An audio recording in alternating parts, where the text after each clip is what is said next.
प्रणाम। दुनिया में कभी ऐसा बार बार नहीं होता है जब दो आध्यात्मिक संस्था एक दूसरे के साथ हाथ मिला के चले। हमेशा कंपटीशन ही रहता है, मैं बड़ा तू छोटा, तू छोटा। दुश्मनों के बीच में कभी कभी दोस्ती हो जाती है। टेररिस्ट लोगों को देखेंगे हम तो उनमें बड़ी यूनिटी रहती है। जनूनी लोग हैं बाहर, वो लोग एक दूसरे के साथ नॉलेज ट्रांसफर करते हैं। कैसा बॉम्ब बना दिया तो दूसरा बोलेगा चलो मैं आपको उसका टेक्नोलॉजी भेजता हूँ, कल ही तक आ जाएगा।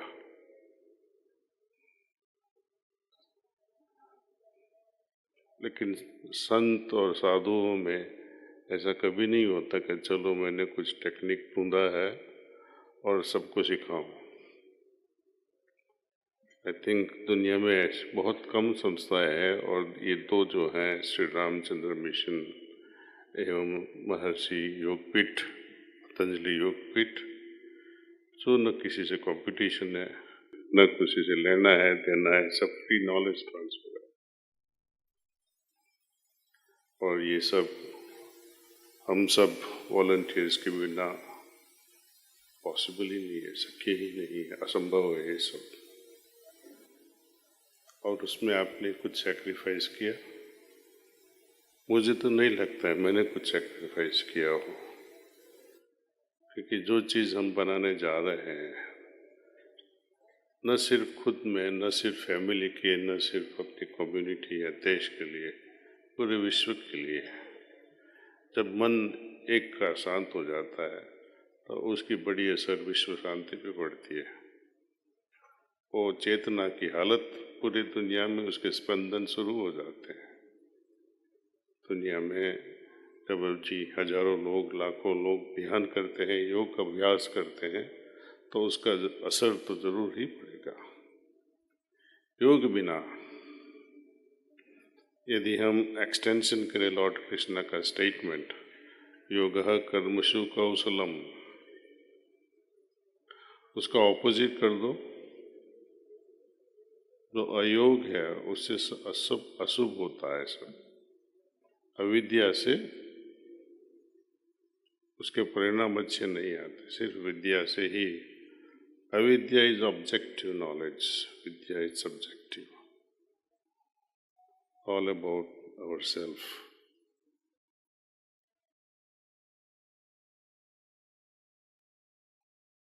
जब तक ये विद्या ढंग से अपने हृदय में नहीं आएगी, तब तक, जैसे मैं सुबह बता रहा था, यम और नियम का पालन कभी नहीं हो सकता।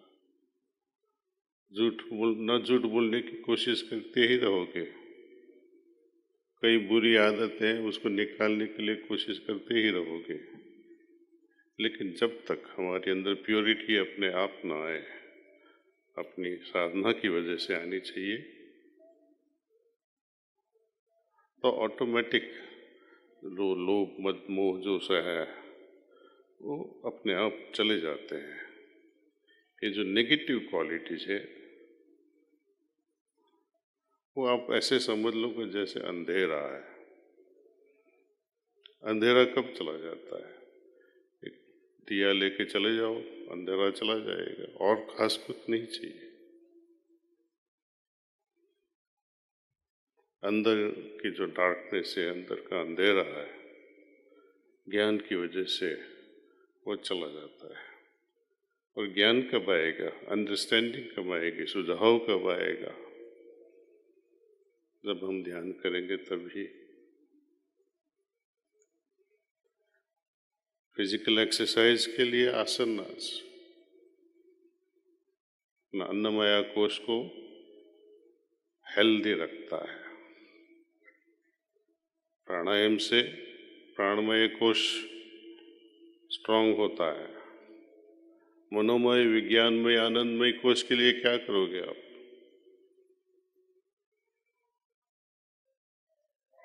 खाना खाते हैं अन्नमय कोश के लिए, मनन पढ़ाई करते हैं, मनन करते हैं, एक दूसरे से कुछ सीखते हैं, उससे हमारा मनोमय एवं विज्ञानमय कोश विकसित होता है।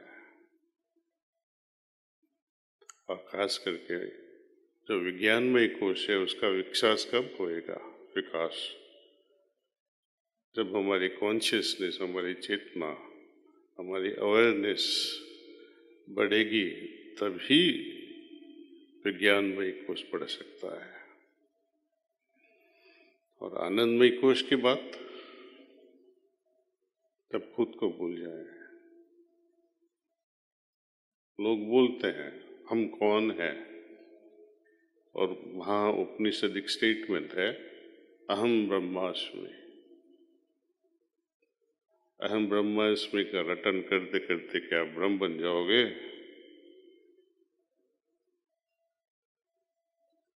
भ्रमित हो जाओगे।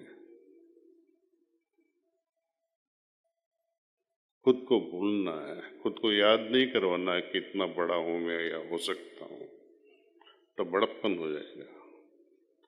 ईश्वर की दुनिया में बड़प्पन नहीं चलता है। सुबह यही बात हो रही थी कि दो आत्म और परमात्मा जब मिलन हो जाता है तो एकमयता आ जाती है, यूनिटी आ जाती है, मर्जेंस हो जाता है, समीप्यता, सयुज्यता, ये सब खत्म हो जाते हैं। योग के अभाव से, यानी अवेयरनेस के अभाव से, सच्ची सूझ के अभाव से लोग गलत गलत करते हैं। देखा जाए, जो पोल्यूशन की जो बात करते हैं, प्रदूषण की जो बात करते हैं, हवा की प्रदूषण, पानी का प्रदूषण, अलग अलग तरह के प्रदूषण है। मेरे मत मुजब, मेरी समझ के हिसाब से मैं कहता हूँ कि ये सब मन की प्रदूषण के कारण ये सब हो रहा है। जब मन में प्रदूषण होता है तो यम नियम क्या है उसका बाण होता ही नहीं है। एक्विजिशन बढ़ने लगता है, छोटे छोटे चीज़ों को इग्नोर करके बड़े प्रॉफिट के लिए प्रकृति को नुकसान करते हैं। ये मन का अभाव है, मन की प्रदूषण है। तो हर दिल में, हर घर में ये हमारी एंशिएंट पद्धति जो है योग अभ्यास, वो हमें ले जाना है। और वो भी कैसे? किसी को चार्ज नहीं करना है। इसलिए हमें ऐसे युवा लोग चाहिए, ऐसे ईश्वर के प्रति अतीत प्रेम वाले लोग चाहिए जो लोगों के साथ बैठ के ध्यान कर सके, जब भी टाइम मिले उनको समझा सके कि गलत क्या है, अच्छा क्या है।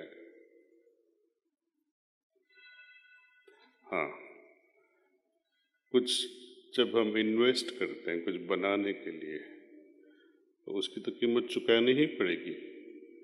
लेकिन जब ब्रह्म विद्या के लिए हम जो कुछ भी करते हैं उसके लिए क्या दे पाओगे आप? और ये बार बार मैं कहता हूँ, हमारे गुरु जी का वाक्य, उनका जो डिस्कशन हुआ था एक अमेरिकन लड़के के साथ, वो पूछा है बाबूजी, how much do you charge for your meditation for liberation? कितना लेते हो पैसा मोक्ष के लिए? तो बाबूजी ने कहा, God is not for sale. ईश्वर बिकाऊ नहीं है। If God was for sale, how much would you give? यदि ईश्वर बिकाऊ होता तो आप कितना देते? और यदि आप दे सकते हैं तो ईश्वर की क्या जरूरत है?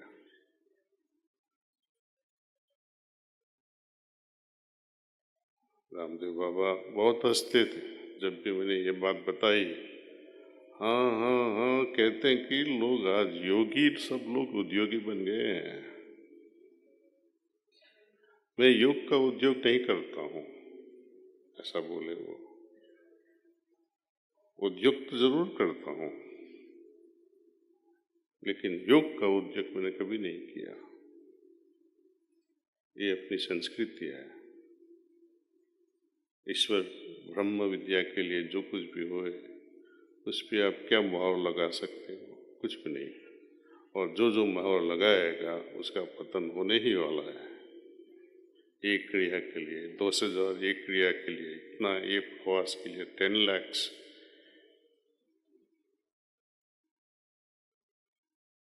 एक तरह का रेवोल्यूशन होना चाहिए अपने देश में।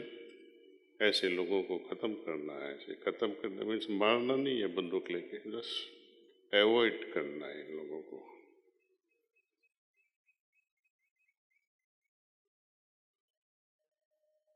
रामदेव बाबा भी, उनको कितना पैसा चाहिए? उनके जो कपड़े वो 50 रुपये से भी कम है, आपकी लंगोटी से भी कम है।